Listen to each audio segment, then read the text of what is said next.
The losers are afraid to buy the valuable thing because it's too expensive. It's digital capital. Well, how big is that? $400 trillion? Right? How much capital is locked up in real estate, equity, currency, bonds, collectibles, trophy assets, precious metals in the year 2024? What's the value of digital property? Hundreds of trillions of dollars. In today's world, where financial uncertainty and market fluctuations are the norm, many are asking the question, is it too late to invest in Bitcoin? As the digital asset landscape continues to evolve, the debate intensifies, with both experienced investors and newcomers weighing in. However, one voice stands out above the rest, that of Michael Saylor. Saylor is renowned for his strong support of Bitcoin as the ultimate store of value, challenging conventional wisdom and urging us to consider the profound implications of this digital revolution. Join us as we take a journey with Michael Saylor to uncover the truth about whether it is too late to invest in Bitcoin, or if we are simply scratching the surface of its potential. Is it overvalued? I think the risk-reward proposition for Bitcoin in the year 2024 is better than any other time in the history of the asset because you have institutional adoption, you have regulatory clarity, you see capital coming into the space, and yet still you can do the survey yourself. Ask 100 of your friends if they're fully invested in Bitcoin and if they understand it. And if 95 say no, right, I would say do your own research. But Bitcoin's 15 years old. So let's look at other great investments. 15 years after Manhattan was founded, was it a good investment? We could start 200 years after Manhattan was founded. In 1776, roll the clock forward, 1791. Was it a good investment? And was real estate in Manhattan in 1791 a good investment? Was it a good investment in 1865 after the Civil War? Was it a good investment in 1970? Was it a good investment 15 years afterwards in, 1995? Was it a good investment in London 20 years ago? Like 2,000 years after the Romans showed up in London, was it a good investment to buy London property? Right? I mean, these are scarce, desirable properties, right? It's 15 years late is not late, right? The difference between the winners and the losers is the winners buy something valuable and the losers are afraid, right? The losers are afraid to buy the valuable thing because it's too expensive. New York real estate was the most expensive real estate in the United States 300 years late. Right? It's always been the most expensive. Apple Computer was founded, I think, 1976, around then. 15 years after Apple Computer was founded, was it a good investment, right? Check the price of Apple stock in 1993 or 1996. I think in 1998, Michael Dell told the board they should shut it down, give the money back to the shareholders. But the truth is, at many, many points in time, it was a good investment. I think, as I'd said, the real key is to understand what is Bitcoin's use case. It's digital capital. Well, how big is that? $400 trillion? Right? How much capital is locked up in real estate, equity, currency, bonds, collectibles, trophy assets, precious metals in the year 2024? Right? It's probably half the value of most residential real estate is the monetary premium. It's the capital. So, how do you know this? I give you a little test. Go to Miami Beach, go up and down the beach, and then count the number of lights on in a condo building on the beach. Or go to Monaco and count the number of lights on. And what you'll find is that 80 to 90% of all of the condos don't have lights on at night. So people have huge amounts of capital tied up in these idle assets. And there's a lot of reasons for them, but one reason is because they feel like their money is safer there. So in the 20th century, people basically bought sports teams. I mean, ask yourself, what do rich people own when they get rich? They bought sports teams, they bought real estate, They bought companies, they bought land, they bought timber rights, they bought oil rights, they bought gold, they bought, bonds. They just bought stuff. Why? Because they knew if they left their money in the bank, it was going to dwindle away. Buy anything. They buy Picassos, they buy art, right? They buy stuff. So there was never a perfect digital capital.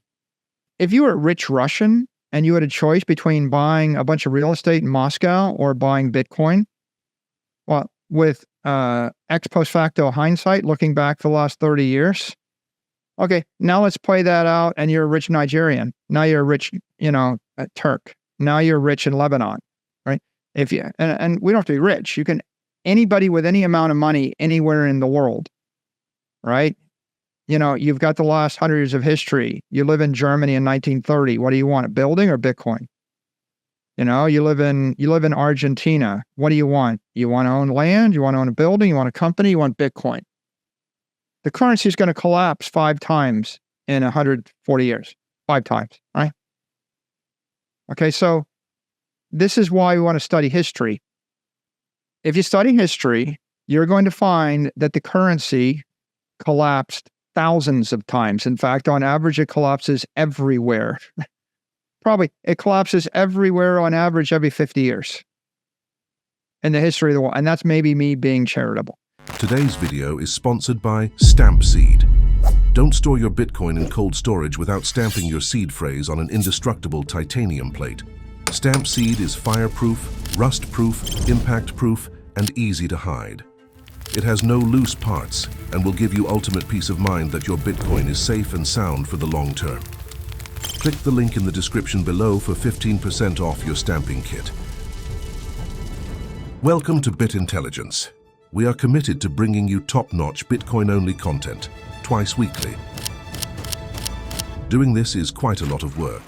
If you are enjoying it and you'd like to support us in making more of these videos, subscribe to our channel and hit that bell icon.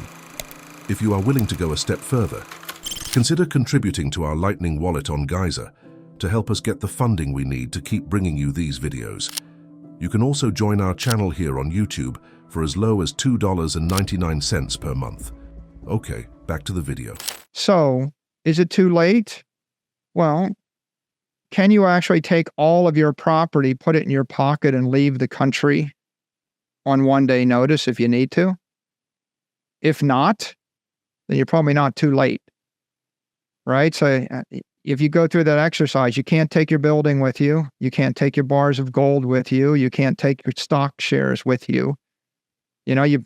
People for a while, they bought paintings thinking I'll roll them up, but, it might not be easy to, and the average person can't buy Picassos. And they're not quite exactly at the price point. How do you buy $237 a Picasso a week, right? So Bitcoin represents digital property. What's the value of digital property? Hundreds of trillions of dollars. Is it overvalued? Not yet. It's $1 trillion right now. So when it's 100 times more valuable than it is right now, will it be overvalued? Not likely. It's probably still going to be appreciating faster than every other thing you can buy. Why? Because it's better than every other thing you can buy. Show me a hotel you can put in your pocket and teleport. Right? $1 billion of gold is like 3,000 pounds, right? How are you going to move that, right? Right? Give me a company that's going to last through the next 3 CEOs, right? Do you know who the 3rd CEO will be after the one that runs the company now? And do you trust that person? Right? The S&P 500, haven't we established there's a 99% failure rate? These are the winners. There's a 99% failure rate to generate shareholder value amongst the 500 best companies in the world. Now, if there's a 99% failure rate amongst the 500 best companies in the world, then what's the failure rate amongst the 100 million companies in the world? And, what's the most successful nation-state currency in the history of the world? Well, if it's the dollar's lost 99.8% of its value in 100 years. Maybe 99.9% of its value. You could debate whether it's 99.8 or 99.9% of its value. Every other currency in every other country lost 100%. So, if you're sitting around wondering, is Bitcoin overvalued? The question is overvalued versus what? Right? You're going to buy something, right? You're owning something in lieu of Bitcoin. What is that something which is better? Right? That's the real question. Because not selling is buying, but not buying is selling, right? And you've basically got a certain amount of economic energy. It's deployed somewhere, right? And the question is, what are you invested in that you think is better? And I think everybody's got to answer that question themselves, but like if you owned a football team, like what's the odds that people are still going to watch football in 250 years? And what's the odds that you can put the football team in your pocket and leave the country? Not high, right? I mean, and what's the odds that, you get attacked by, what if there's some law that says that you're liable for the physical damage and the emotional harm to the football players? And, if someone gets hurt playing football, you have to pay $100 million settlement, right? That happens. Or even better would be, what happens if someone goes to a football game, watches it, and is traumatized by all the violence, and they form a class action lawsuit and they sue you? Mightn't that happen? Happens all the time. Right? Look at the history of opioids. Look at the history of cigarettes. Look at what's going on right now at congressional hearings around social media. At some point, you'll have trial attorneys suing tech companies because someone used a website and something bad happened to them, right? So there are a lot of risks no matter what you invest in. If you think you don't have risk, you're simply ignorant of the risk you're currently embracing. And I think that once someone understands fully all their range of risk, then your conclusion is, no, it's not too late to buy Bitcoin. As we wrap up our discussion with Michael Saylor, one thing becomes abundantly clear. It's not too late to join the Bitcoin revolution. In fact, as Saylor passionately argues, the opportunity to invest in Bitcoin is as ripe as ever. The digital asset continues to defy expectations, rewriting the rules of finance and challenging traditional notions of wealth preservation. So whether you're a seasoned investor or someone contemplating their first investment into Bitcoin, remember this: the journey of Bitcoin is far from over. With each passing day, it continues to pave the way for a more decentralized, inclusive financial future. So as you navigate the complexities of the market, keep an open mind, stay informed, and remember that the power to shape your financial destiny lies within your grasp. Also, please don't buy anything other than Bitcoin. None of this conversation applies to any other cryptocurrency. Stay focused on Bitcoin. If you want to watch another insightful video with Michael Saylor, watch this one here. We'll see you next time.